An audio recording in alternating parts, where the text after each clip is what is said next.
Avant que ne démarre le podcast, je préfère informer du contenu parfois technique qui exige une écoute attentive. J'ai tenté de simplifier au maximum pour rendre la compréhension limpide, mais elle vous demandera peut-être un effort de réflexion. Alors n'hésitez pas à mettre sur pause pour cogiter. Dans la rue, au magasin, chez le coiffeur, dans l'administration ou encore à la maison, vous avez probablement tous constaté un changement notoire chez l'autre. L'autre avec un grand A, celui qui est extérieur à nous, parce que oui, le problème vient toujours de l'autre. On entend souvent dire, de nos jours, que les gens ne savent plus accepter la frustration, que les gens sont de plus en plus agressifs, égoïstes, intransigeants, orgueilleux, revendicateurs, qu'ils ne font plus preuve de savoir-vivre, de respect, et que l'individualisme règne en maître absolu. Pourtant, voyez-vous, s'arrêter à un tel constat, c'est mettre trop rapidement ces gens dans une case, celle d'une société perdue, qui court droit au désastre. Mais qu'est-ce qu'une société ? Pour y répondre, j'ai fait un tour sur le site dicophilo.fr, un site réunissant des définitions spécialement formulées pour l'utilisation philosophique. Ainsi donc, voilà ce que l'on peut lire pour le mot « société ». Ensemble organisé d'individus entretenant des rapports d'interdépendance réglés, exprimables sous la forme de règles naturelles ou conventionnelles. Une société, donc, est l'agrégat d'individus particuliers, et tous ensemble, ils forment cette dite société. Pourquoi donc nous faudrait-il placer la société comme une espèce d'individu dont on ferait le diagnostic ? Puisque la société est composée d'individus particuliers, on pourrait dire que la société, dans sa globalité, ne représente pas chacun de ces individus. Chaque individu a sa propre histoire, sa subjectivité, ses caractéristiques spécifiques, et surtout, un individu n'est pas un autre. Eh bien voilà déjà le problème qui se présente. Sans nous en rendre compte, nous avons une facilité à tout généraliser en excluant la subjectivité de l'individu.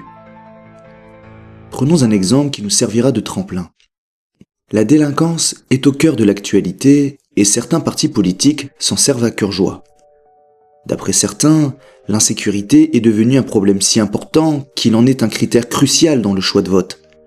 Et selon d'autres, il s'agirait plutôt d'un sentiment d'insécurité. Quoi qu'il en soit, l'un ou l'autre parle d'insécurité et il n'y a pas de fumée sans feu.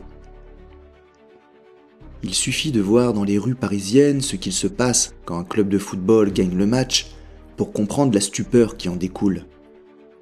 Ah, tous ces jeunes casseurs qui n'ont rien d'autre dans la tête, toutes ces bandes, tous ces groupes, tous ces délinquants.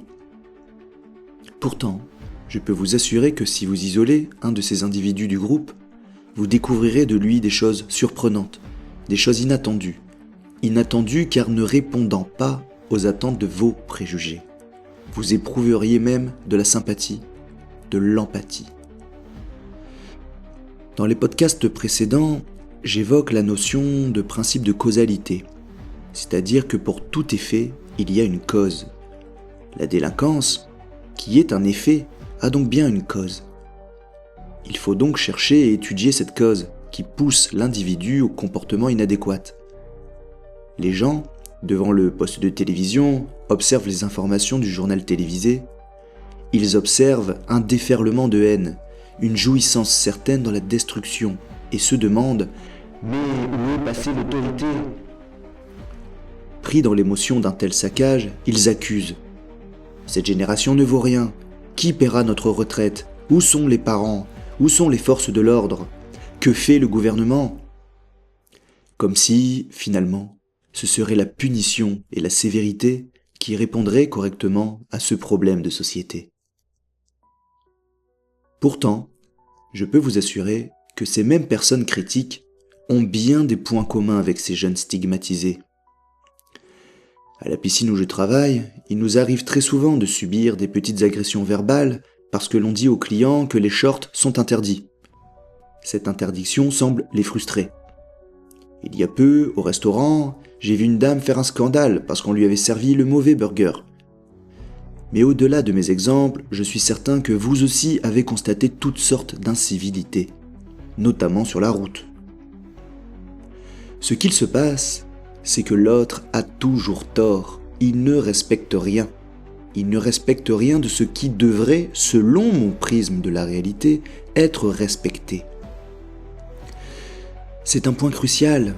L'individu est toujours persuadé que son interprétation du monde est toujours plus juste que celle de l'autre. Pourtant, si la société souhaite tenir, il faut bien que chaque individu signe un pacte social, un pacte de non-agression, un pacte de respect de l'autre. Et pour cela, il faut bien que la société partage une vision commune. Seulement voilà, l'idée d'une vision commune est illusoire. Personne ne peut vouloir avec exactitude une direction commune à tous. Il faudrait, en quelque sorte, bien que l'individu soit en désaccord, qu'il accepte la vision commune à tous au détriment de sa conviction subjective, de ses valeurs, de son mode de pensée. Si tout cela a tenu jusqu'alors, il semblerait qu'aujourd'hui nous assistions à son effondrement. L'individu ne souhaite plus s'écraser pour le bien commun, pour le bien de l'autre. L'individu désire exister pour ce qu'il est. Selon Sigmund Freud, père de la psychanalyse, l'autorité est associée à la symbolique du père. Lorsque le petit enfant est amoureux de sa maman, il se rend compte qu'elle appartient à papa. Papa lui fait barrage. Papa lui dit non. L'enfant intègre ce non. Il intègre ainsi les interdits, l'altérité de l'autre qui lui fait prendre compte que non, il n'est pas tout-puissant. Jacques Lacan, lui, psychanalyste du XXe siècle, apporte au concept freudien l'idée du non du père. Selon lui, l'intégration de ce non est nécessaire pour le développement de l'individu, pour qu'il sache composer avec le non de la société. En effet, il ne peut pas se faire loi tout seul. La loi vient avant tout de l'extérieur, de la société. Seulement, avec un nom du père manquant, l'enfant ne saura se confronter au nom de la société. Il pourra, par exemple, développer une agressivité certaine envers la loi de l'autre, envers ce qui ne correspond pas à sa structure psychique. Cela peut favoriser des modalités plus agressives face à la loi. Chez certains, mais pas nécessairement, ça peut les conduire vers une structure paranoïaque, psychotique, où l'autre n'a pas sa place, où l'autre est rejeté pour que seule sa propre loi subsiste. Freud disait toutefois que, bien que nécessaire, il fallait tuer le père. En réalité, il n'emploie pas lui-même l'expression « tuer le père » au sens où je l'ai formulé. C'est surtout dans son œuvre « Totem et tabou » qu'il élabore le mythe du meurtre du père primitif par la horde. Mythe qui illustre l'émancipation symbolique vis-à-vis de l'autorité paternelle. Évidemment, on parle d'un parricide symbolique, qui représente l'émancipation de l'autorité du père. Se débarrasser du joug autoritaire des parents, c'est enfin parvenir à exister pour ce que l'on est et non plus pour ce que les parents voudraient que l'on soit. Quitter le cocon familial pour s'installer dans un appartement, par exemple, c'est déjà une forme de parricide.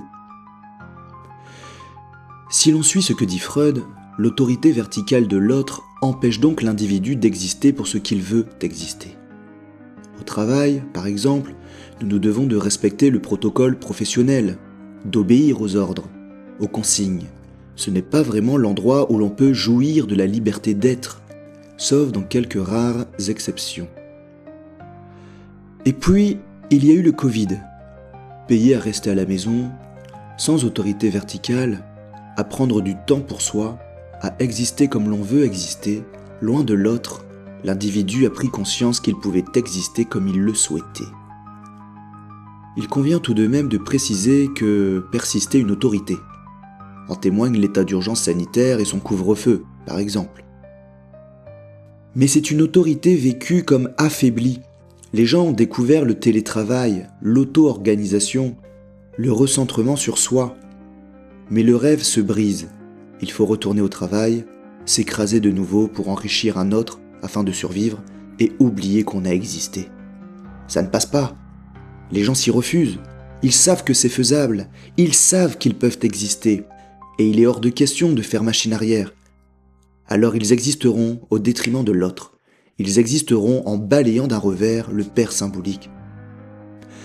Ainsi donc voilà le parricide à grande échelle. Toute représentation de l'autorité doit être tuée dans le seul but d'exister dans sa toute-puissante subjectivité. Bien sûr, certains ont vu dans la crise sanitaire une raison supplémentaire d'obéir, par peur et par besoin de protection. Mais ce n'est pas eux qui explosent aujourd'hui. Ceux qui pètent un plomb, ce sont plutôt ceux qui, ayant goûté à une vie autonome, refusent désormais de revenir en arrière. Le contrat social ne tient plus. Il n'a plus de valeur. Il est ébranlé par un trésor découvert et trop longtemps enfoui, la liberté. L'individu ne veut plus s'écraser pour le bien commun, car le bien commun est devenu profitable pour une partie seulement.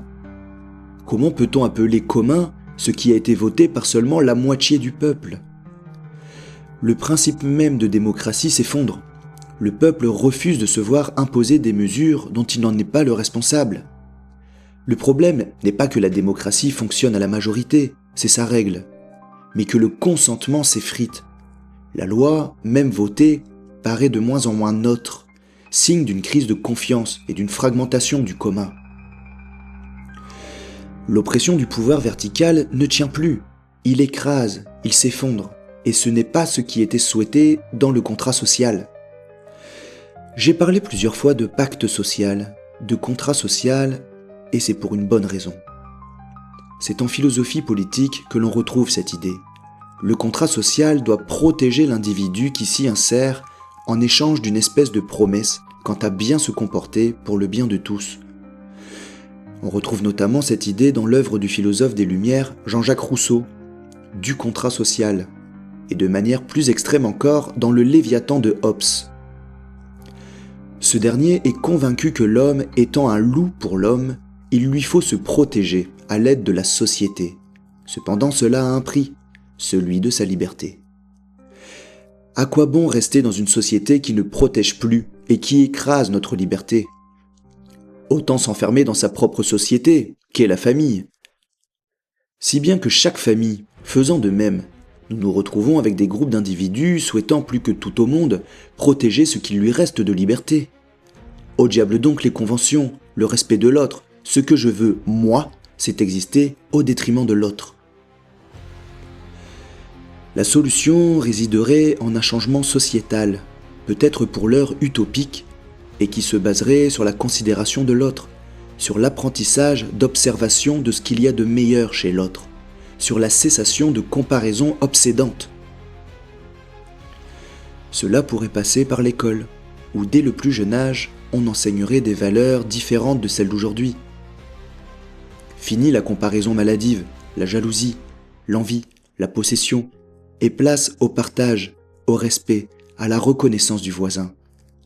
On aurait bien plus à y gagner, bien plus que d'user de toute son énergie dans le but d'être supérieur à l'autre. Comme l'écrit le philosophe Spinoza dans son ouvrage L'éthique, plus précisément partie 3, proposition 32 Scoli, l'augmentation de la puissance ou de la joie de l'autre peut susciter chez nous non pas de la joie, mais de la tristesse ou de l'envie, parce que nous nous comparons à lui. Exposer sa puissance d'agir finit donc souvent par agacer. Par cela, vous comprendrez aisément que l'individu qui cherche la gloire, la supériorité, mais surtout l'image de cette supériorité, par exemple en s'exposant avec des vêtements de marque, en s'exposant sur les réseaux sociaux dans des situations avantageuses, le mettant en scène dans des activités hors du commun, eh bien en réalité, ça agace tout le monde. Ce même individu cherche l'admiration sans se rendre compte que l'admiration conduit à une position d'infériorité, l'admirateur. À l'inverse, et pour répondre à une éventuelle objection, comme l'ont montré des penseurs contemporains de la reconnaissance tels qu'Axel Honneth ou Charles Taylor, l'estime mutuelle peut aussi être structurante et réciproque, sans nécessairement instaurer une hiérarchie. Cela dit, qui donc, aujourd'hui, souhaiterait cette position d'infériorité ? Je viens de le dire, l'individu ne veut plus s'écraser, il ne veut plus de cette autorité verticale. Et ce même individu retrouve cette autorité écrasante dans les codes de la société, dans les codes qu'elle impose, dans les codes de beauté, les codes moraux, les codes éthiques, et j'en passe. Vous constatez par vous-même qu'en cherchant la supériorité, vous ne ferez qu'exacerber le ressentiment de l'autre. C'est donc contraire à l'objectif premier qui était d'exister par l'admiration. On peut en conclure ainsi que ce n'est pas la bonne manière d'exister. Exister pour le regard de l'autre semble conduire à l'isolement. Pour parvenir à exister dans un rapport à l'autre plus sain, encore faut-il comprendre ses désirs et ses manques. Et pensez-vous sincèrement que la société actuelle nous y encourage ? Non, au contraire, elle nous pousse à la consommation. Et consommer, c'est posséder. C'est avoir plus que l'autre. C'est combler un manque qui ne pourra jamais être comblé. Car le manque originel de toute chose remonte à la petite enfance. C'est un manque qui ne peut être comblé. Celui de l'amour maternel, introuvable ailleurs. Jacques Lacan avait compris qu'il ne fallait pas chercher à combler le manque, car ne pouvant être comblé, le manque ne peut être absent. En revanche, accepter le manque, faire avec, composer avec lui, c'est se diriger vers le désir. Le manque devient moteur du désir. Pour Lacan, c'est parce qu'il y a du manque qu'il y a du désir. Chaque individu qui compose une société a le désir d'exister. Et s'il y a désir, alors il y a manque. Vous comprenez où je veux en venir ? Voilà ce que devrait enseigner l'école. Conduire l'individu à comprendre ses désirs, accepter le manque, et qu'attiser le regard de l'autre sur soi ne pourra jamais combler ce manque. Il en relève uniquement d'une vaine tentative de retrouver le regard d'amour parental. Je précise qu'ici, je parle du schéma classique où l'individu connaît ses parents. Il y en a d'autres pour qui, n'ayant jamais connu les leurs, ou les ayant connus d'une manière destructrice, chercheront alors à connaître qui ils sont à travers le regard de l'autre. Pourquoi eux ont subi ce manque en comparaison du schéma familial classique. Finalement, même ce qui nous semble normal dans la société finit par marginaliser tout individu qui ne s'y retrouve pas. Ainsi donc, cette société ultra-normée marginalise bon nombre d'individus comme anormaux, et il n'est du goût de personne d'être considéré d'anormal, puisque l'on veut exister pour l'autre sous son plus beau jour. On ne veut pas exister dans la partie inférieure de la comparaison à la norme. On veut soit être normal, soit être supérieur. De quel côté se range, selon vous, la pauvreté, la misère sociale ? On voit bien que certaines formes de délinquance visible sont surreprésentées dans les territoires en difficulté.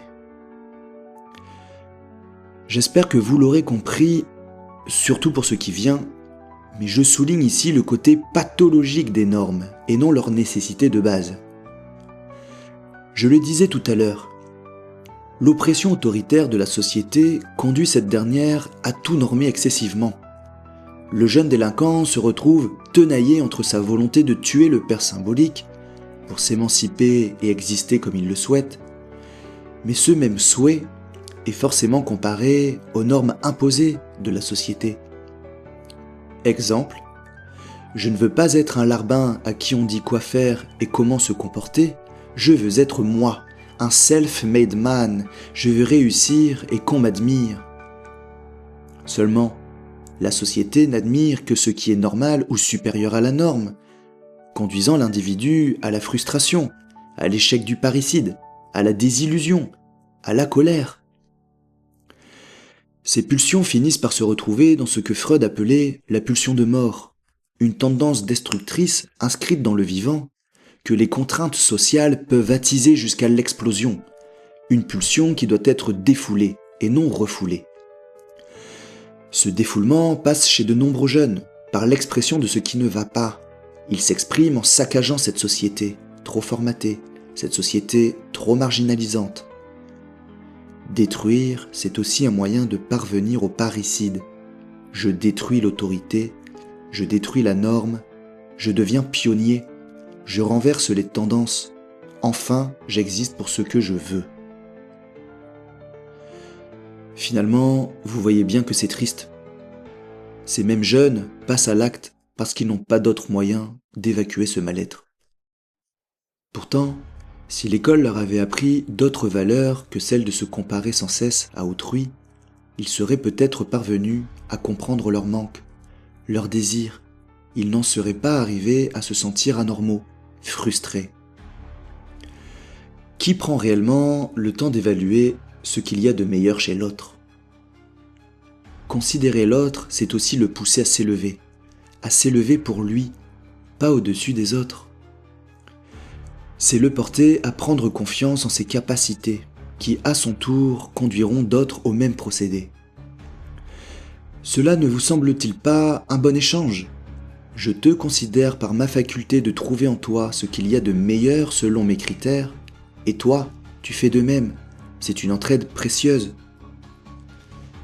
Quand bien même nos critères d'évaluation sont différents, j'ai été amené, au fil de mon parcours scolaire, à accepter l'altérité de l'autre.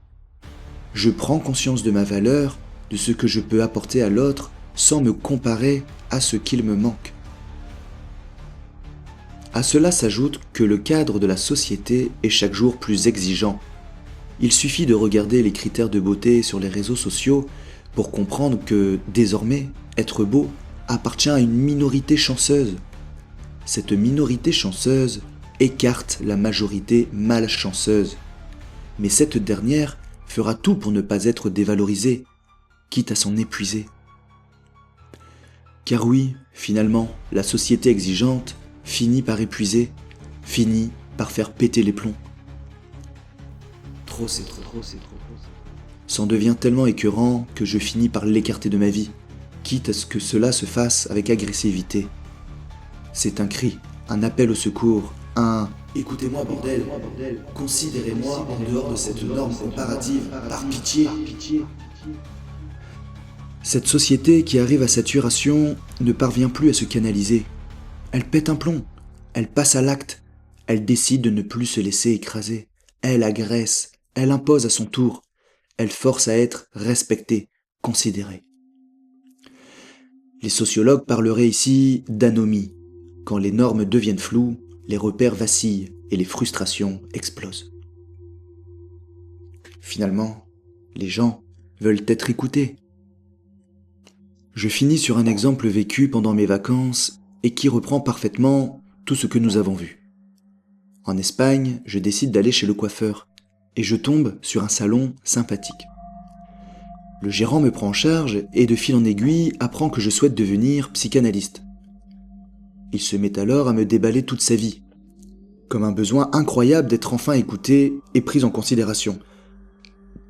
Cet homme me raconte avoir eu des problèmes avec la justice à cause d'excès de violence, en l'occurrence envers un SDF qui passait son temps à le narguer devant son salon. L'homme, sans domicile, quémandait tout le temps de l'argent au coiffeur, et ce dernier a fini par péter un câble. Écoutant cette histoire, je lui demande ce qu'il en est de la relation à son père, sur quoi il me répond « Mon père vit en Tunisie, il m'appelle uniquement pour me réclamer de l'argent, et ça me fait mal. » Un jour je lui ai dit « Non », et il m'a alors dit que je brûlerais en enfer pour ne pas respecter les préceptes religieux. Dans cette histoire, mon coiffeur voulait être aimé de son père, d'une vraie relation, mais au lieu de cela, il s'est confronté à une autorité qui réclame, une autorité qui punit, et une autorité qui proclame une autorité encore plus haute et encore plus punitive. De ses propres mots, il m'a dit « Je ne suis alors bon qu'à donner de l'argent ». Comprenez maintenant, sans le cautionner, sa réaction envers le SDF. Il a pété un plomb parce qu'il n'a pas été reconnu pour ce qu'il voulait être aux yeux de son papa. Ne pas considérer l'autre pour ce qu'il est et ne pas le valoriser, c'est le faire souffrir. Si valoriser l'autre était commun, nous ne chercherions pas constamment à être valorisés. Nous ne participerions pas à cette course effrénée d'être à tout prix quelqu'un pour autrui. Si l'école leur avait appris autre chose que la comparaison permanente, peut-être auraient-ils compris que leur manque n'est pas une anormalité, mais le moteur même de leur désir. Peut-être, dans l'exemple des délinquants, n'auraient-ils pas eu besoin de saccager pour exister. Car considérer l'autre, c'est aussi lui donner la force de s'élever et de nous élever avec lui. Voilà, au fond, ce qui devrait être le vrai pacte social. Ce podcast, comme toujours, propose une piste de réflexion, vous invite à réfléchir par vous-même, faire vos propres recherches et souhaite vous faire comprendre l'importance de porter un regard novateur sur la société. Se plaindre, c'est bien, mais être acteur du changement, c'est mieux. Il appartient à chacun d'entre nous de se libérer du regard comparatif et de se porter les uns et les autres vers la reconnaissance de notre être. Pour ma part, je suis convaincu de vous, que vous pouvez changer la société et la conduire au respect de l'autre. En fin de compte, peut-être qu'on pète un plomb quand on veut exister contre l'autre et que l'on respire à nouveau quand on apprend à exister avec.